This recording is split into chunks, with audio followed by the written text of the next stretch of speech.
আমি তো দেখতেছি বানানো লাটিম আস্তে আস্তে বড় হওয়ার সাথে সাথে সব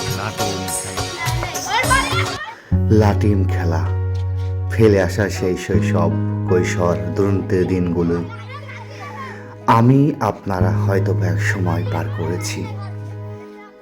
তারা এখন বুঝছে না, যারা এই লাটিমগুলো খেলছে, এই শিশুগুলি এই দুরন্ত সময়, তারা কি জানে সামনের ভবিষ্যৎগুলো তাকে হাত ছানি দিয়ে রাখছে।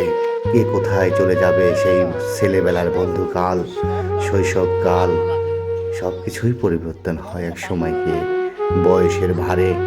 কে কোথায় ছন্ন ছাড়া হয়ে যাবে, ওরা এখনো বুঝতে পারছে না।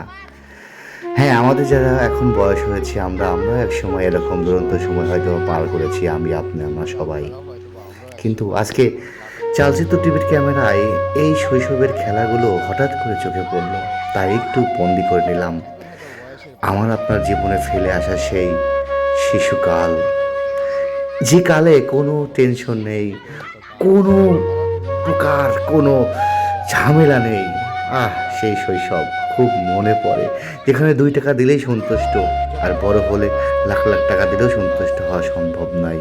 এইটাই শিশুকাল, শৈশবকাল, ফেলে আসা সেই দিনগুলো। কে কে মিস করছেন, কে কে এই লাটিমগুলো খেলেছেন, কমেন্ট বক্সে জানিয়ে যাবেন। প্রিয় বন্ধুরা, এই শৈশবকাল আমরা হয়তো আর ফিরে পাবো না, খুব মিস করি। ভালো থাকবেন, সুস্থ থাকবেন, চালচিত্র টিভির পাশে থাকবেন। ধন্যবাদ।